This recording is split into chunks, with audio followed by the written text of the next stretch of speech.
Hey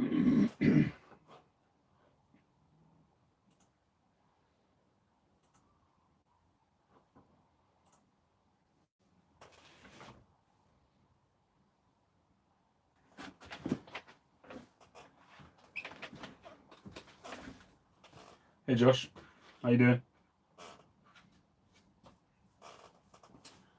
Well, it might be a nice kit, but I've got no room for the thing. It's encroaching into my workbench area, like big time. It's like way over into where I sit normally. I've moved everything down. Roughly over here is where you can see this patch here, which is where my sander was. And then from there onwards was my workbench. How you doing, Jack? Kind of all up in the air at the moment. I've got to get it ready for use. I've literally on Friday just got my son to help me unpack it and bring it in. I've still got to put the tray in, which is here. So I've got to put that in, put a piece of timber to hold it level because it's got 4x2s and it's a whole brace of 4x2s essentially braced together. So they're not completely level.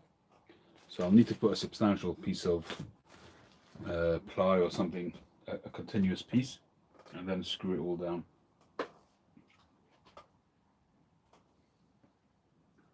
I haven't really made that on mine, James. I might still put that up there. Yeah, I really don't know. That's why I haven't screwed it down, because I'm still thinking about what I want to do. I think that one is wider than this one though. I mean, the other option is to take that one down and use motors for my buffing. I only use that for buffing. Very occasionally I'll do some turning on it, but very, very rarely. Not enough to hold me back from doing that. Hey Mark, how you doing?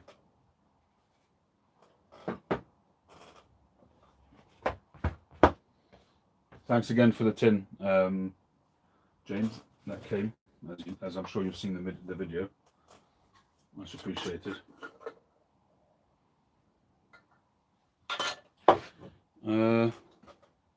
Yeah, I mean, where the filing cabinet and drawers are, there is enough room to put some kind of stand and to put a lid on it. But then where do I put the filing cabinet? And I literally have nowhere else to put the stuff. The room in the back is chock-a-block.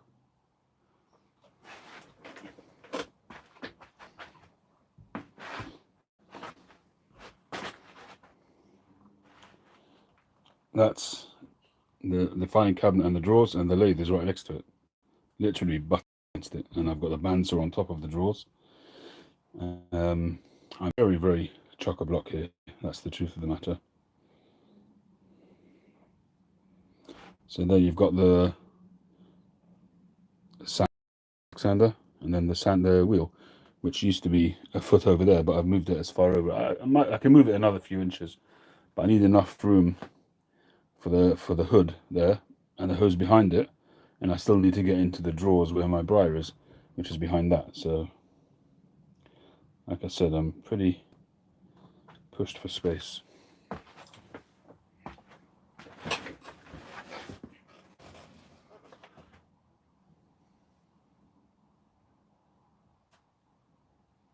Below the drill? No, I couldn't do that. You mean the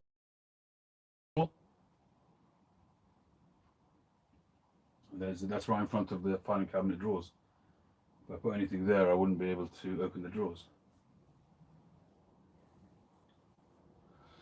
The sander on a wheeled trolley, but there's no room to really to wheel things around here. There's really there really is no room. I need to push things through with the Erin-Moore flake. I'm gonna rub some out. I haven't had a smoke yet today. I need to push ahead with the insurance claim. I sent them a chaser on Friday or Thursday.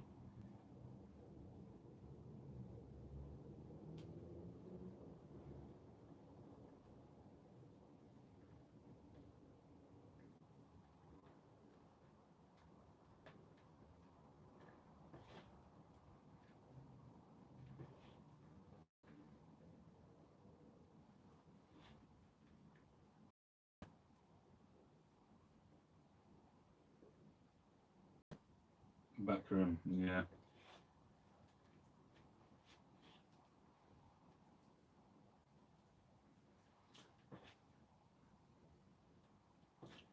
Look, I've said it many times. The right thing for me to do is to remove the wall here, clear out the back of the garage, make it into one big workshop. That's the right thing to do. It all takes time and money, and I can't do anything until the roof is sorted. No point in me doing work and then getting it all deluged with water. I need to push ahead with the insurance claim. Like I said, I spoke to a guy. I phoned up the insurance company and complained that it was taking so long. So they got another guy to get in touch with me. And he told me that the original surveyor that came basically never reported back. And he apologized for that, and he said he's going to get on top of it. That was over a week ago now, so that I spoke to him, and I haven't heard back. So that needs to move along a little.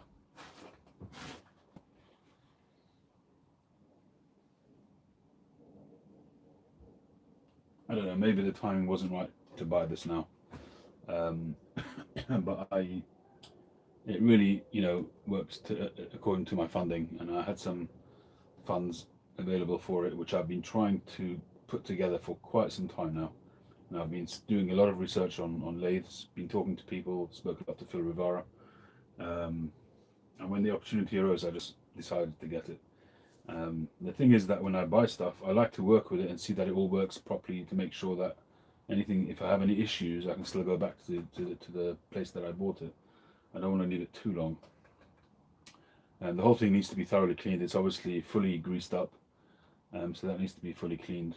I've got to put some handles onto these handles and things, and I just need to learn the basics of using a metal lathe. But I don't think there's any point in me doing it whilst it's not steady. So that's where we're at the moment.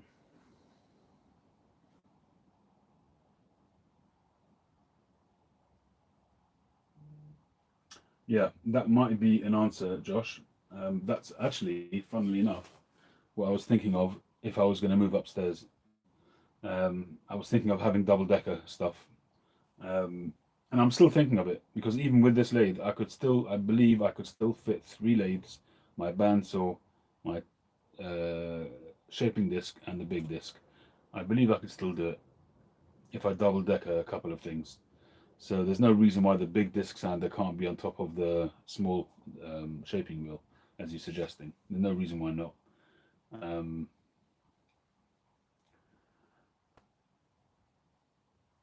Yeah, there is really no reason why not. And I guess that would... The motor is not really tall. It's about 8 inches high. So it's literally...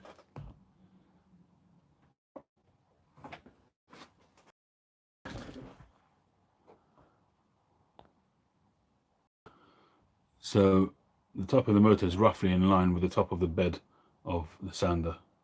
So I just need to build a little structure and just lift it on top. That's a really good idea. I didn't think of it wasn't in my mind because this room is a bigger room than upstairs, but nothing's going to be happening very quickly. So I've got to find a way of either doing what you suggested or not commissioning this, which is stupid. So yeah, I think that's a really good idea. I think I'll do that. I'll build a little platform. I have to get some ply. I need to get ply to put under this anyway. 4x2s I think I've got enough of. I think I have. But yeah, that's a good idea. I think that's the way to go. It is organized chaos. I've got so much in such a small space. And you'll find that yourself, Jack, as time goes on, you buy more tools and more materials and more bits and pieces that help you do what you do, and you just run out of space. You really do.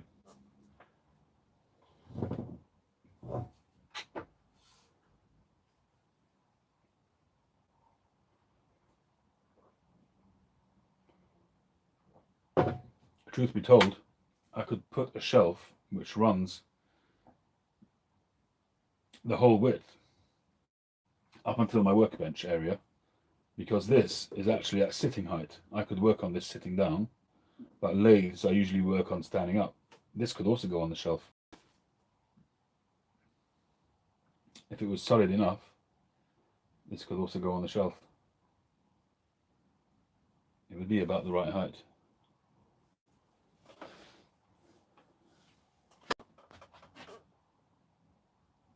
Hey Art, how you doing? Long time no see. Phil.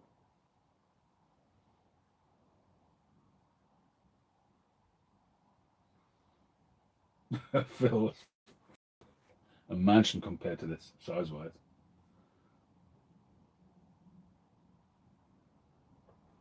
Which link are you talking about, Art? Did I miss a comment?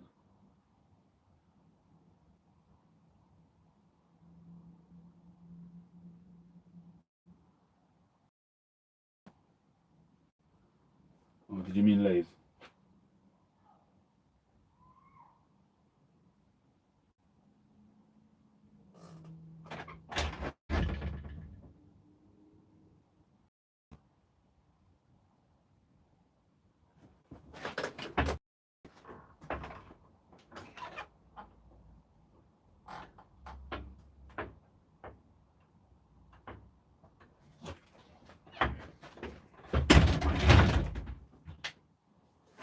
I thought I heard some of the screen out there.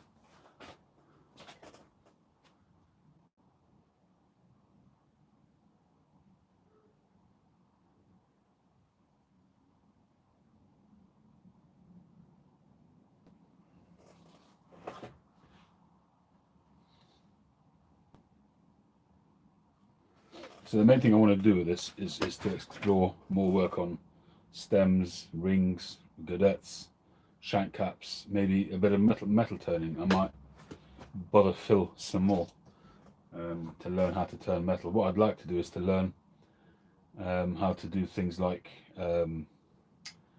rounded silver caps, godettes. That would be nice. But being able to make rings, custom sized rings, means I could do different diameter shanks and things without having to do things specifically to the stuff that I have in stock. That's really, hi Sharon, that would be a big advantage, but also accuracy.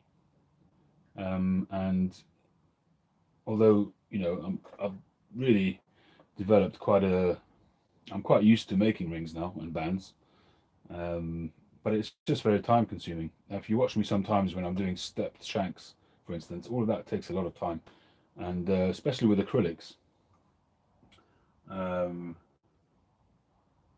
Hinged lathe table, pretty slick, Chris Crawford.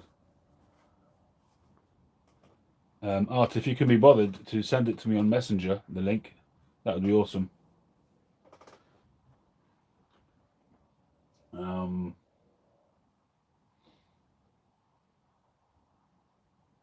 You should be getting your pipe any day now, by the way. Art.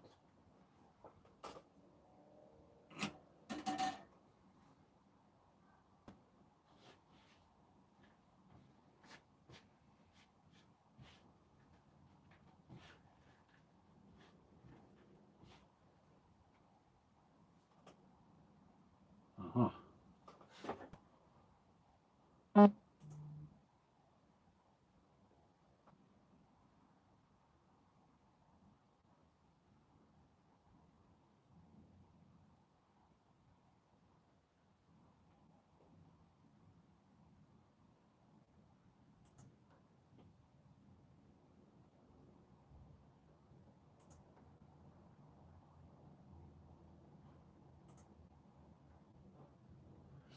I don't have the tools for making that. I don't have the skills for making that.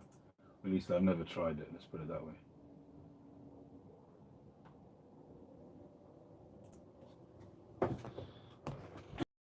It's done.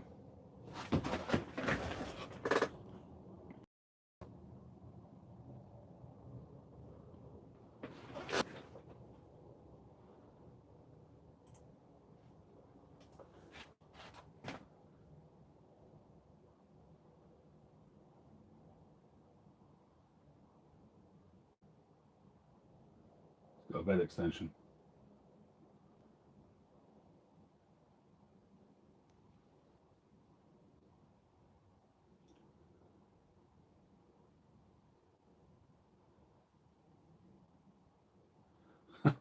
That is very cool. I gotta say, that is very cool.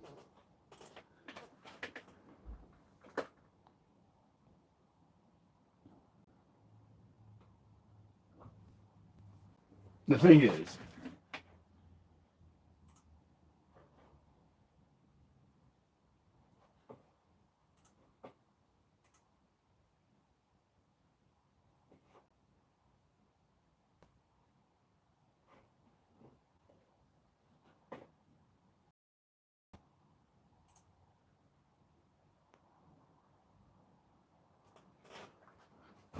you were already on it, James, were you? Right, well, the thing is that that's very good if you're tight of space in a multi-functional room where you're doing various different things and you need that workspace for something else, or you don't want it out all the time. But for somebody who's working on a lathe every single day, such a contraption is not practical, really. So it's an awesome piece of kit, but not very practical for a workshop, I don't think.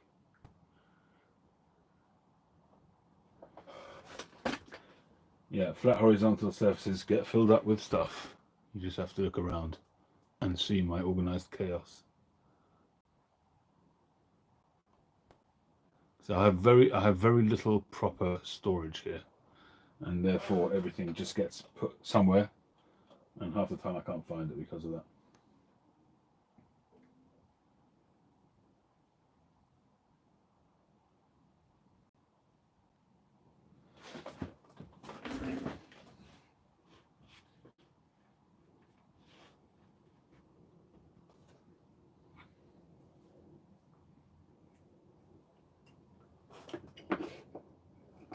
This is a new lathe. It's not instead of, it's an additional lathe. This is a metal lathe, Daniel. I've still got my other lathe. I've decided to invest in a metal machining lathe.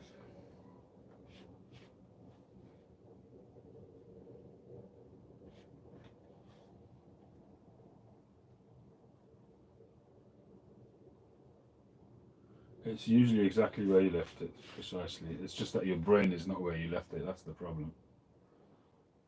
That's always the problem.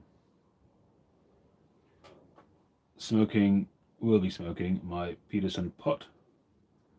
Dracul.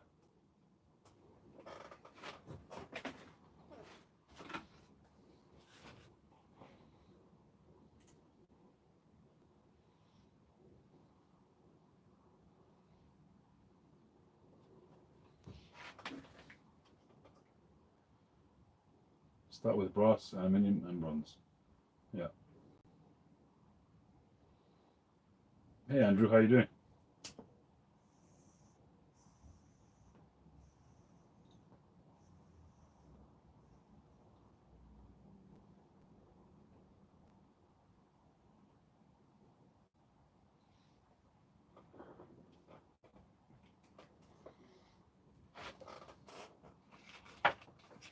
And it's 9mm, which I smoke for tongue bite purposes. Ha ha ha. Bob's chocolate. Yeah. Bowl call. So this is Erin Moore Flake in my Peterson Dracula pot.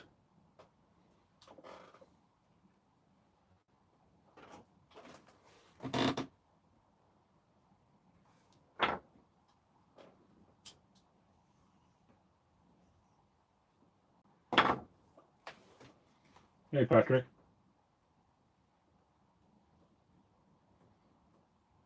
Brass and bronze. What about precious metals, Phil? Gold and silver?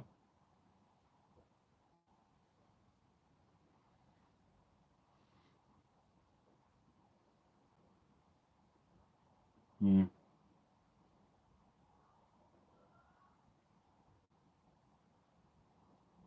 But I guess that's down to the blade that you use, isn't it? Can you get specially tipped blades, treated blades for different materials?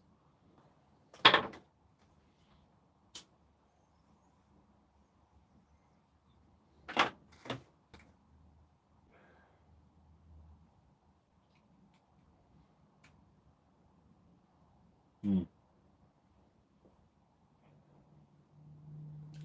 I mean, this is only a dinky lathe. It really is probably the smallest metal lathe you can buy, almost. I mean, there are some Proxon ones which are a little bit smaller, but essentially, this is a mini lathe.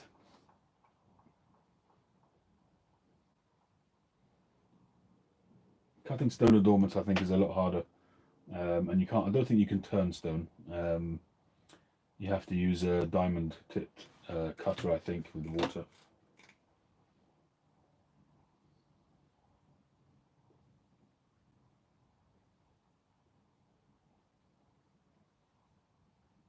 HSS and carbide, right?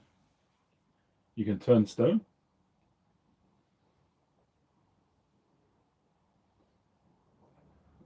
Piperon 45, I think that's what James was responding to, not to me about the stone. Yes, you should be able to just pull it out. If you can get a pair of pliers onto the end of it, you know, if you're not going to use it again, because you could possibly warp it if you use a pair of pliers. There you go. Phil's giving you the answer. Putting it in the freezer for a bit. That will contract things.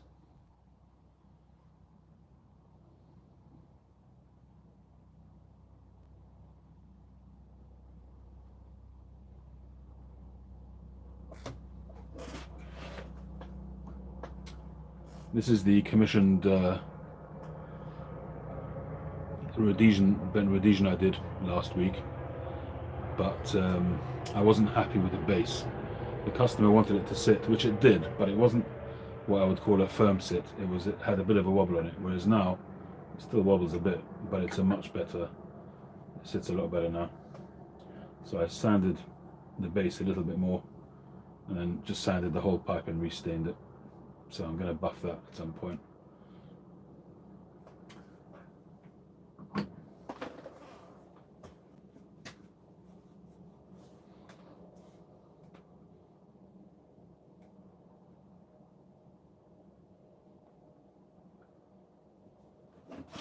I've watched some reviews online on YouTube about getting these going, and one of the reasons why I held off for so long is because I'm so inexperienced when it comes to machinery. And they talk about stripping it down before using it, taking all the cogs out and cleaning them and getting sure that there's no metal shards over it, whatever the word is called. Is it called burrs? There's a word for it, for the metal shavings that come off. But I guess I would have to take this thing off here. There are a couple of grub screws here. I've noticed that you do get a spare set of cogs. Well, not spare, and these are probably to convert from metric to imperial, but you can see that they're plastic. So it's fairly, I mean, I believe you can upgrade these to metal. But I've got no need to change those. But it's certainly something that with time I need to just become much more familiar with the workings of the machine. And these are just there's the sliders, a spare set of well, these are probably external sliders. Those are internal, unless it's reversible. I don't know. It looks like there's another set of sliders here. There's the key, the chuck key, and some knobs, adjustable legs. That looks like the tailstock. A couple of spanners, handles for these. There's a handle onto the end of that.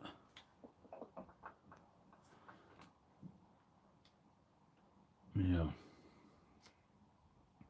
Set of Allen keys.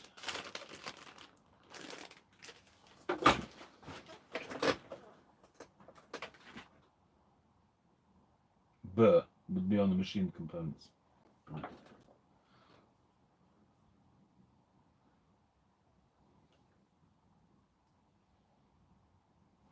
You can make the whole pipe depending on the size of machine that you've got.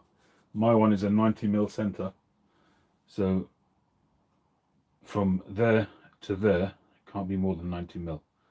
If it's bigger than that, then I can only do it on one axis, because one axis will go that whole width over there. But when I put a block of briar on,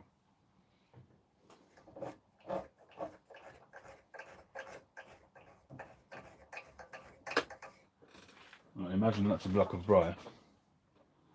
So if I put it on that way, if once I turn it, if it's a long piece, then it's okay in that axis, but in that axis, it's going to hit the bed. So small pipes, yes, you can do the whole pipe. It's something which I can't comment on at this stage whether it's something I'll want to do until I try it. So the straight axes, I know definitely I'll want to do. So I want to do the stem cutting, the drilling, the shank, because that you can do. If it's going to be a straight shank, you can do a lovely straight shank with that. But then the bowl, you know, turning a bowl, you want to put a shape on it or something like that. You know, if you want to do, say, an apple shape on the wood lathe, you're doing it with a chisel. On this one, you're doing it with wheels. So I guess it takes getting used to. But in my imagination, it's just in my imagination because I can't say until I try it. I may very well enjoy doing it just with the wheels, and I'll be able to do nice curved shapes. I've got no idea until I try it. The interesting thing is that all the high-grade pipe makers use metal lathes, but probably the very high-grade ones, they don't actually shape it on the lathe anyway. They're just doing the stem work, and that's about it. The rest, and they'll drill it, but not using briar jaws. They'll have the drill bit in there, and they'll hand hold it, or they'll do it with the little sort of chips glued and still hand hold it. So the real high graders, they're shaping it on before the drilling. They're shaping it on the sanding wheel. It's 180 swing, yeah.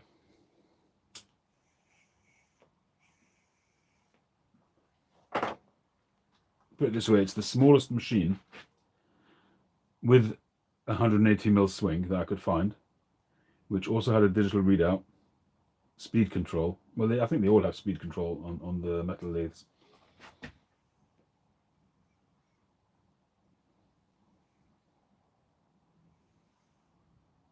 And was relatively small and within a reasonable budget. So that's why I went for this machine. This is the same machine which is made by Warco. There's an Axminster. It's just branded, and each one has a slightly different finish. So they'll have maybe a different control area here, but the bed and the headstock, tailstock, all of that is the same. It's just finished differently. Hey, Robert.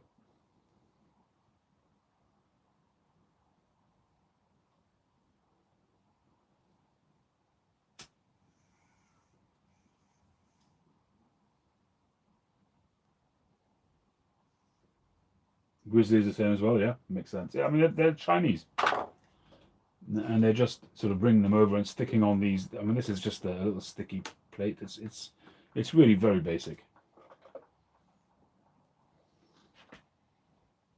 I mean, if I decided at some point that I wanted to invest in a proper metal lathe, once I've maybe spent some time with this, and I feel like it's the way to go, then what I'd probably do is sell this one and my first lathe and just keep the two big machines. Buy another one, a bigger one of these, and keep my big wood lathe. And that's probably what I would end up with. But I guess, you know, I could put just a metal plate here and use it as a rest and just turn that way. I don't see why not. You could still turn the same way as you would a wood lathe without using the slide.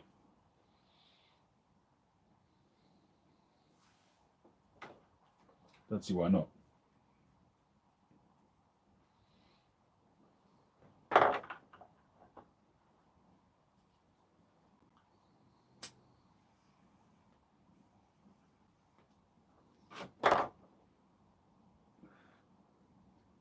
I kind of half think that it will take out part of the sort of organic process of making a pipe. That's all. Turning a wheel instead of holding a chisel and turning the wood. That's what I may be romanticizing, but in my mind that's what I'm thinking. I still want to turn the bowls on the wood lathe.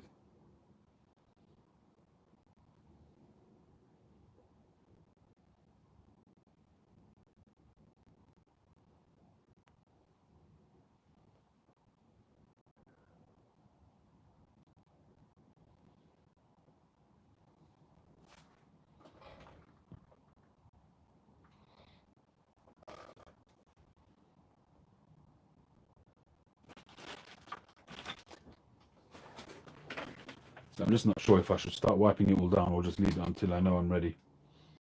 Probably best to leave it with the grease on for now. But I do like the idea of the shelf.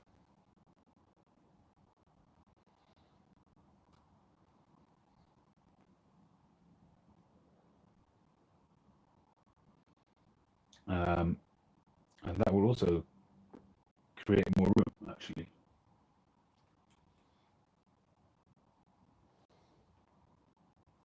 Yeah. Well, a hand wheel in separation compared to a chisel in separation, for me, I prefer the chisel. But I don't know until I try. But I reckon now, because I've moved the big sanding wheel out of the way, that used to be roughly over here. If I put that sanding wheel now on top of the shaping wheel, put a shelf on there, then slide the lathe all the way down, it'll actually free up space. Hello? Yeah, can't really speak. Go on.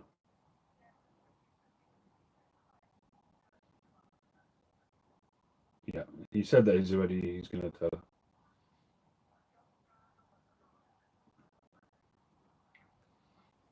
Okay.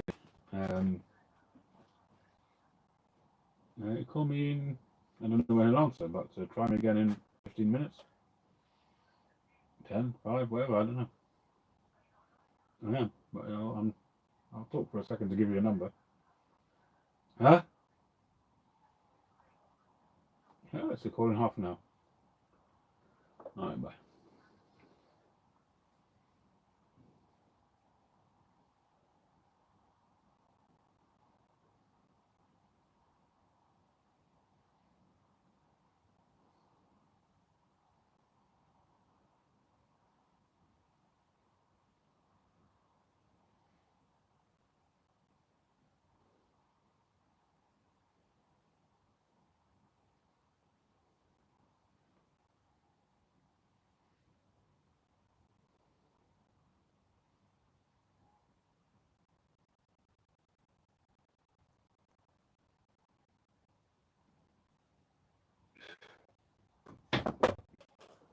Hey Boris, how you doing?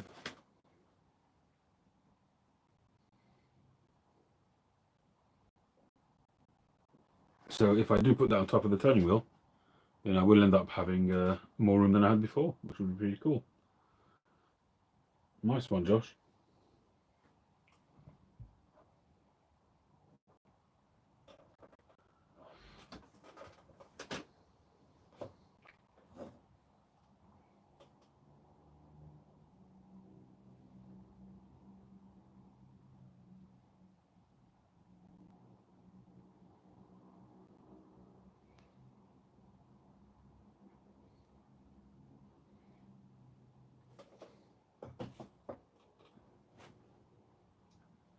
Awesome Bill from Dawsonville. How you doing, Bill? It's awesome of you to join. Time for a swig of coffee.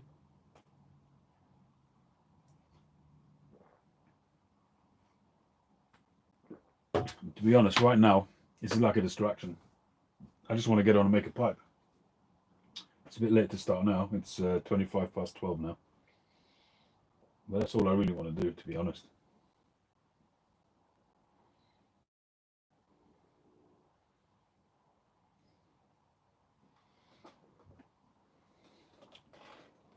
This pipe is still available if anybody wants it.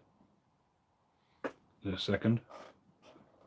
Nice little prints with a Cumberland stem.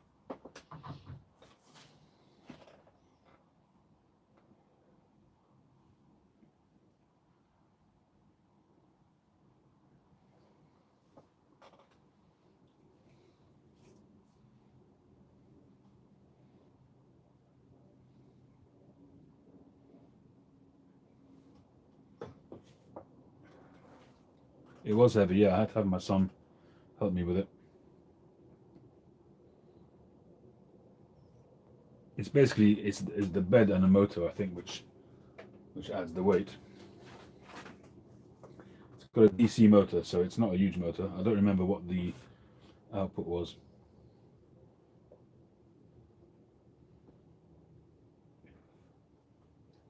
It goes up to 2,500 RPM officially. But like I say, the quality is really basic. I mean, this knob just turns ad infinitum. You can feel it gripping, but it just goes on. There's no... Doesn't have any stop on it for some reason. I assume that's a fuse. That's direction.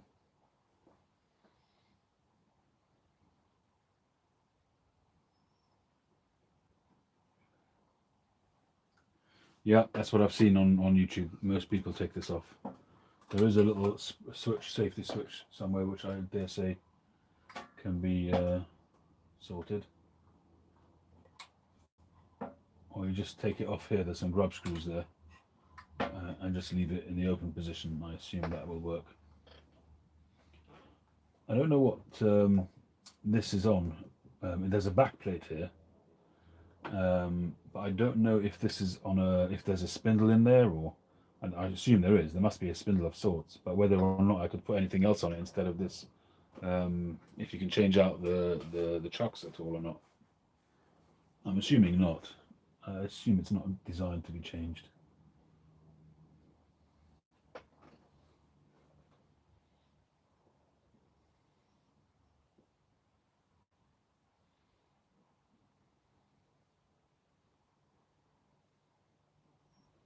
Country gentleman, how are you doing?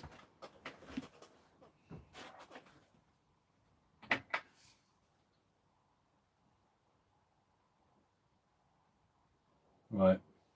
I didn't see anywhere where it said what size the spindle is. It's got an internal thing of 20 mil.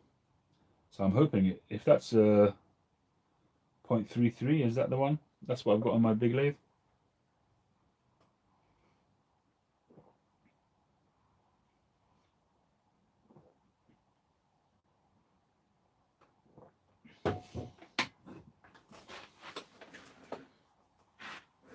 Yeah, I'm not sure how to lock the head. I don't know if it's done by a grub screw or if there's a lever or something. I don't know. I haven't read the instructions yet.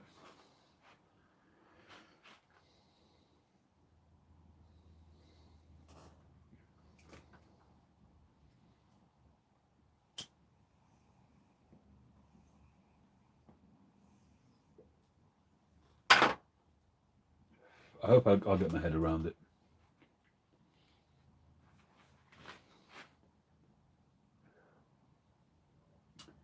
Yeah, well, you know what these Chinese operation manuals are like.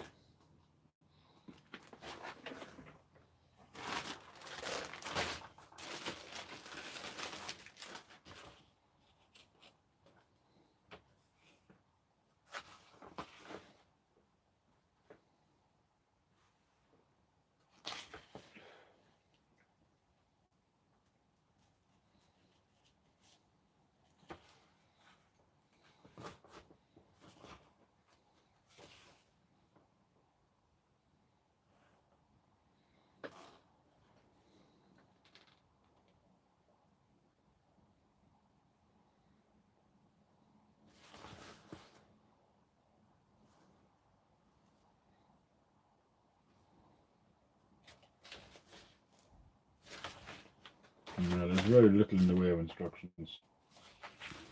Very, very little.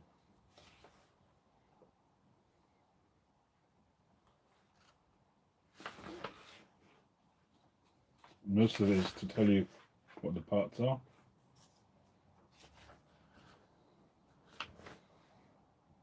A little bit of instruction on adjusting stuff. Replacement of chuck. Figure 6. When replacing the chuck, place a cloth or a piece of wood on the bedway at the bottom of the chuck. This is to avoid damage to the bed caused by carelessly dropping the chuck. Loosen the 3 set screws as shown in figure 6, which is, I assume it's, how do you do that? With the pliers, I guess. To replace the chuck. Yeah. So there's this backing plate with 3 bolts basically, which hold it in place. I'm wondering if I should just do that straight away. Let's see if it says what the spindle diameter is.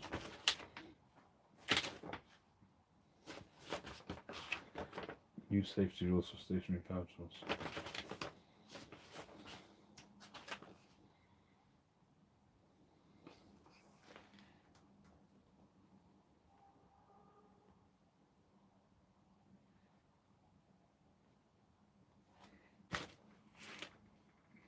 See, in the exploded diagram, don't know if you could see this, but there's the backing plate, and it's going onto some kind of rod, and that goes into the motor there. It's not showing any kind of screw thread to be able to screw on a chuck in the normal way.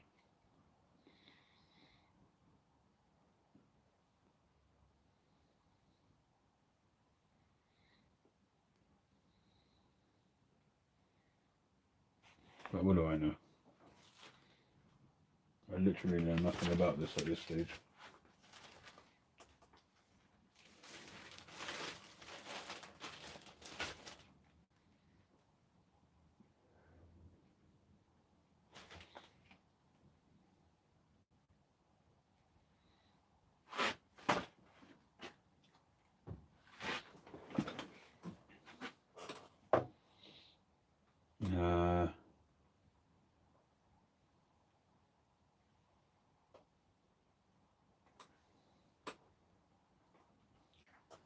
This is the Chester Tools Conquest lathe, super lathe, or lathe super.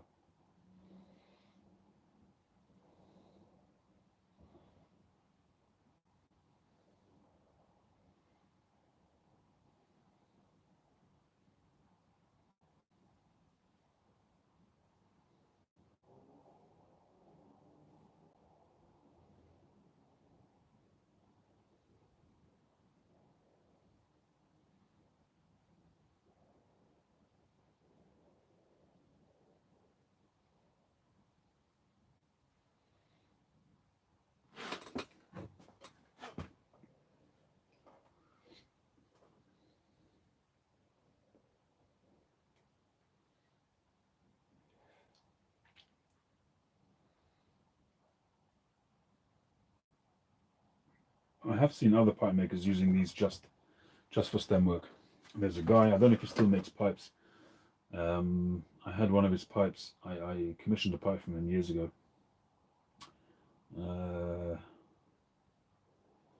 His logo is a big H. Is it Hudson Pipes? I had a pipe set, a little billiard with a tamper set, which I sold. You may have seen it in a few of my sale videos. What's his name?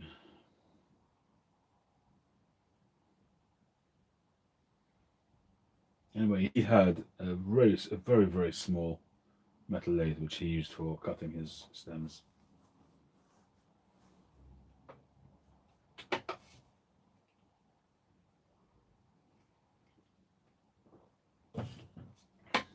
Actually, I wonder what happened to all of Joe Case's stuff, because he had a pretty awesome workshop. He moved not that long ago, actually. Poor fellow didn't even get to use it that much. He kind of went out of making pipes, then he came back in, but didn't have much of a run at it. Very sad. Such a nice fellow.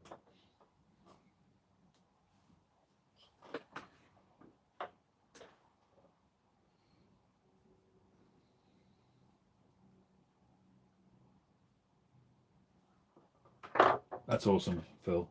Thank you. Might want to get to him. Magnet mounted micrometer gauge. Is that for this? I have seen people with them mounted on. I don't know what they do that for.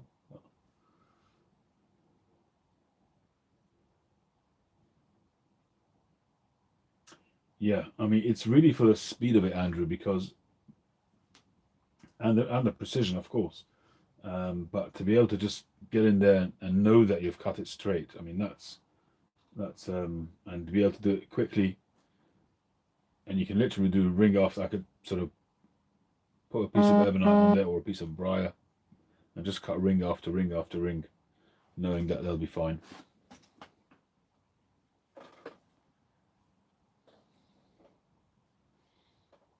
Detect true, right? Yeah.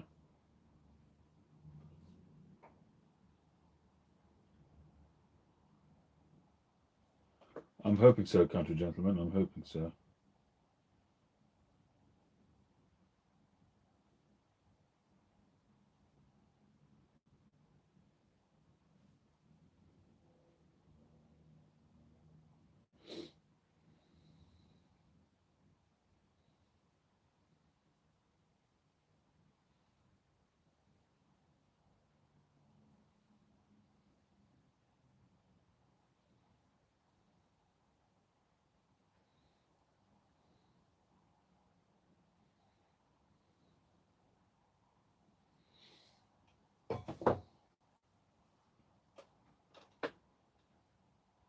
Is drilling will self-center.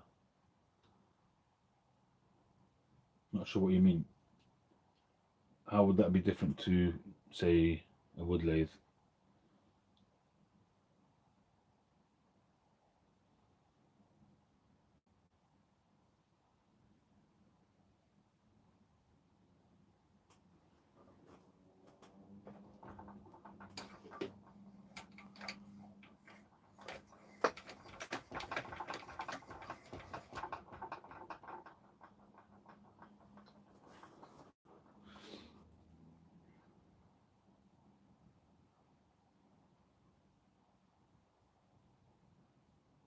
Oh, to a drill press. Okay. But what I do find, even on my big lathe, is that there is wobble. It's not as precise as this. This, the way it's cut in here. Once you've got a, I'm assuming that's MT2. I think it's MT2. So if I put a drill chuck in there, that, I mean, that seems to have no wobble on it. I'm not sure what the flow is on the tail stop. We'll see in a second. I think it's about 50 mil. No, it's 40 mil. 40. And that's rock solid. And that's without even tightening it. Yeah, I think that will be an advantage as well.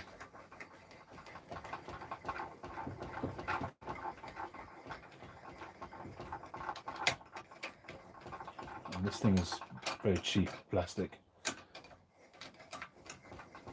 It's pretty bargain basement, to be honest, but as long as it does the job, if it's just for stem making and for adornments, it should be fine. But that will be an advantage as well, because when you're drilling mortises, shanks, stem material, there's always that little bit of tiny movement. It has no bearing on the pipe. It's just aesthetic, really. But there is, you know, when you're cutting, say, a mortise, and you have the shank being very slightly wider on one side than the other side, it's because there's a little wobble on the tailstock, whereas on that it looks like there's no wobble at all. Boom, boom. Yeah, I think it is MT2 if I remember correctly from the spec.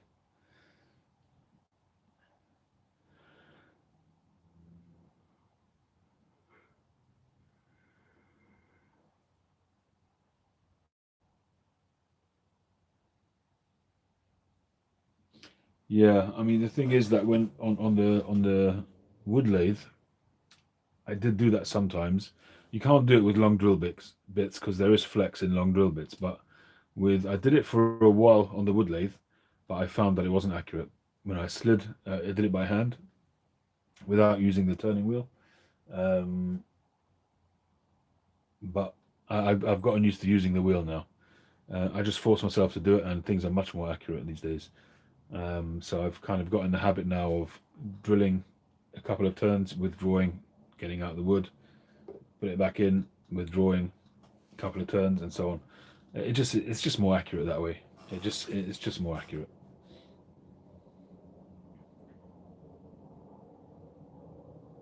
That seems to be the case. I mean, looking at this, Phil, the tolerance seems to be a lot tighter. There's literally no movement in that tailstock. the quill, as the quill comes in and out. Well, the quill's not on there, but you know what I mean. The housing for the quill, the MT2 taper. There is absolutely no movement on there. So that's something which I'm quite excited to use and see how that works. But I would hope that that would mean dead center every single time.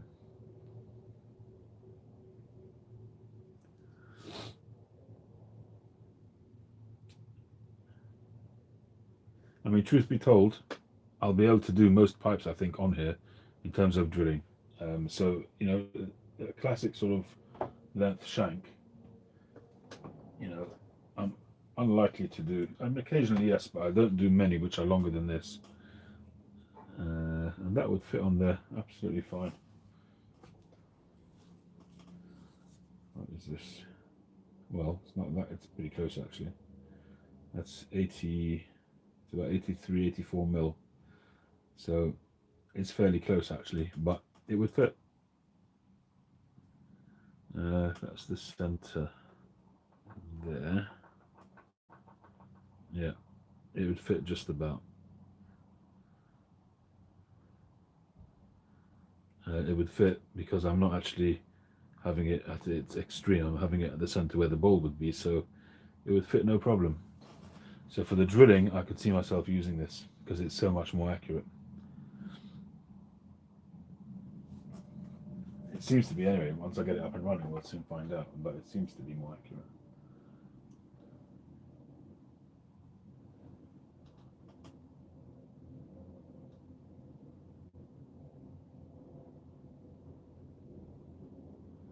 Rule of thumb, don't machine more than 3 times diameter in length.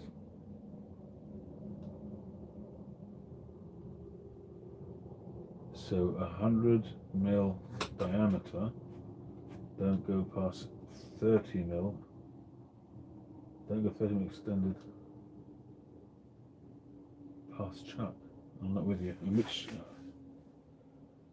don't machine more than 3 times the diameter in length.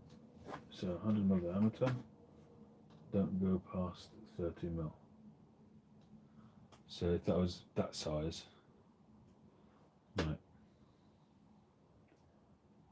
Oh, so 100 mil, you literally only that much.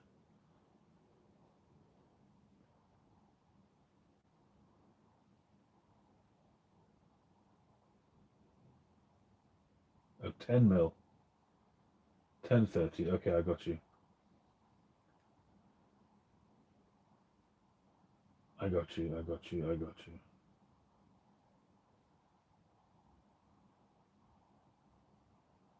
I got you. 100 mil, 300 mil.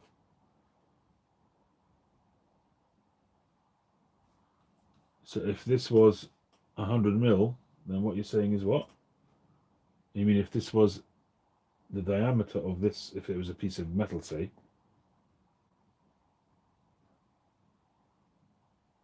then the longest length you would drill is 300 mil. Is that what you're saying?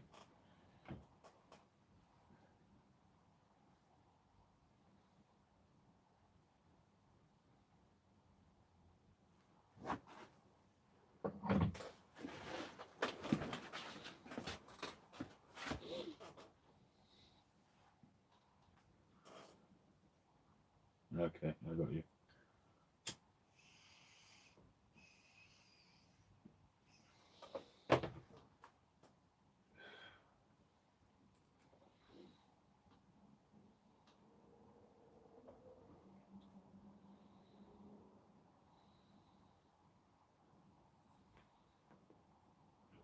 Well, maybe tomorrow I'll get cracking on building that frame. I'll get the sanding disc on top of the motor over there. Then I'll move this down, put a base on it, and perhaps get cracking. Great idea, Josh. Thank you very much for that. What else is news, people? Don't want to bore you all night with my lathe.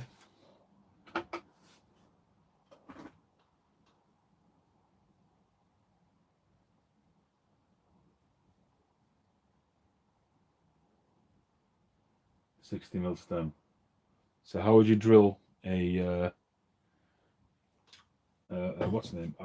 Unless you can get one of those rests which hold your material. No, I thought this one actually came with it. I thought I saw it in the pictures, but you can certainly buy them.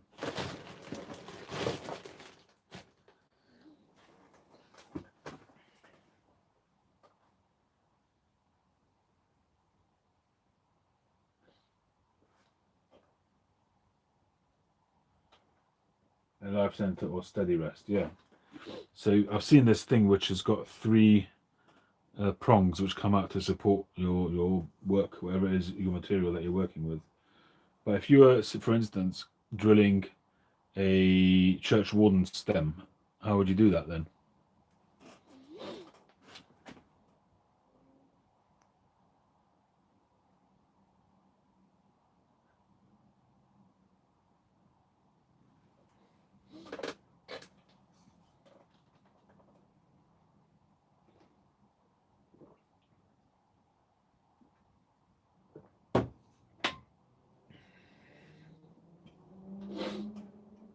Cheers, Bill.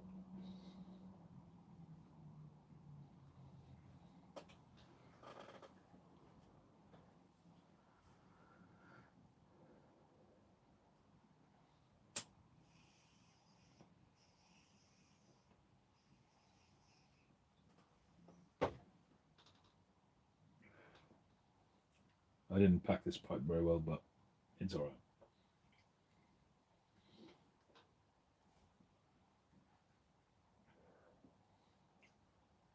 No, I wouldn't either. I'm just asking the question though, based on your rule of thumb, how would you do that? But yes, it does have, the headstock does have up to a 20 mil diameter bore.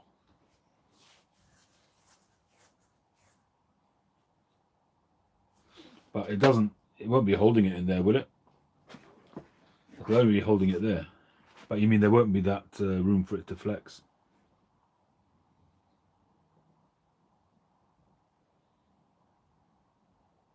So you mean that rule starts where the chuck finishes? Is that what you mean, rather than whatever's inside the chuck?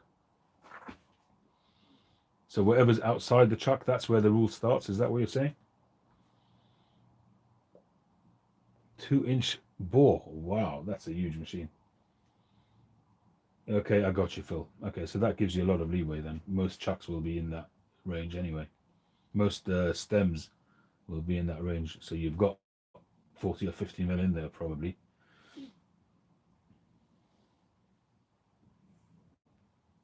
When I'm working on stems, obviously logic tells you that anyway, even without knowing that rule of thumb, is to put as much of it in as you can, and only the area that you need to work on is outside of the chuck so that it's really nice and steady.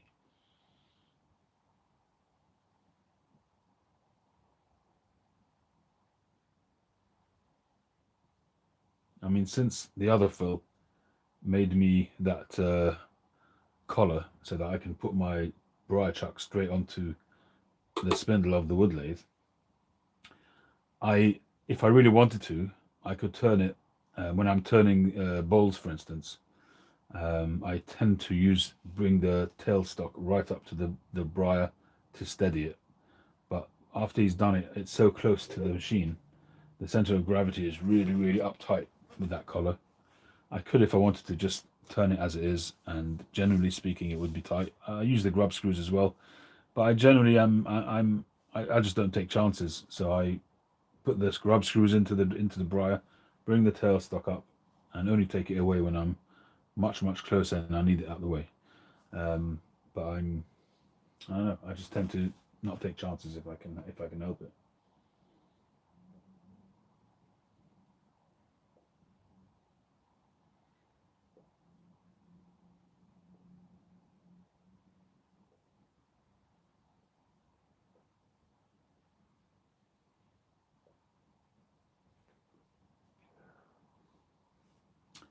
I think with this as well, I was considering buying a set of colettes as well for that lathe. But I'm thinking now that with this, I mean, this closes down virtually to zero. I probably won't need that.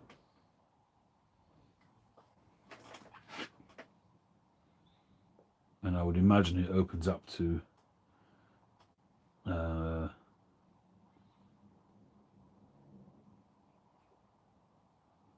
probably opens up to about 40 mil maybe.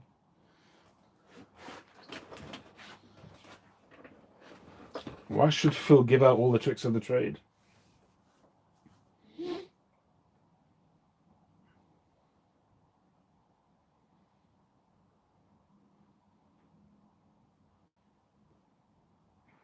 Yeah, so that's what I was thinking of, but I don't think I'll need that anymore, because on that one, when I was working on, you know, some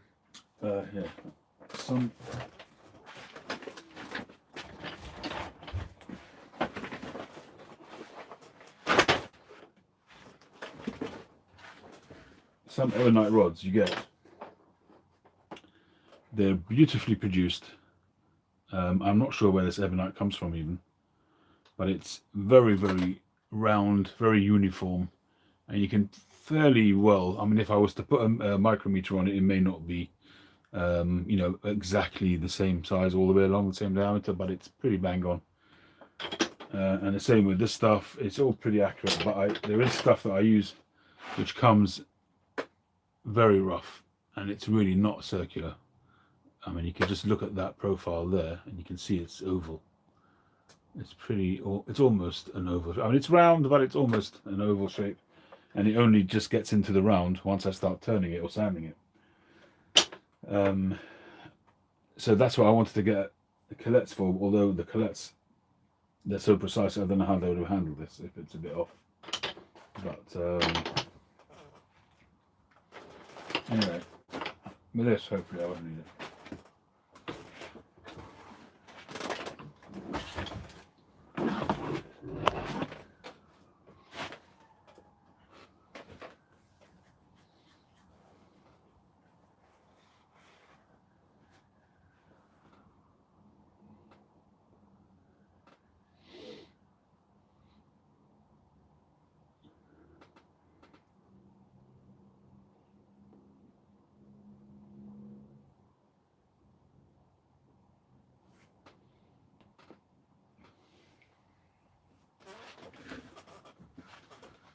All right, well, I think I'm going to call it a night for now, unless there's anything else you guys want to chat about. How long have we been on for? Just an hour.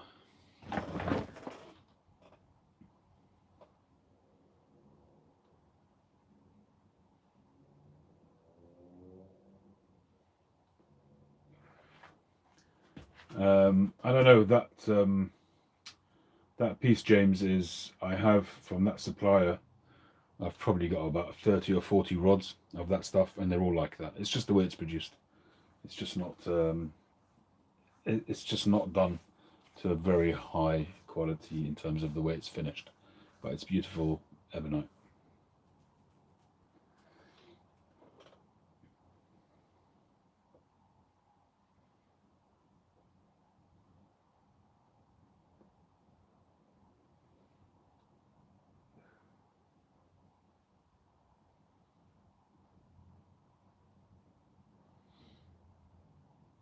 All right, country gentlemen, have a good one.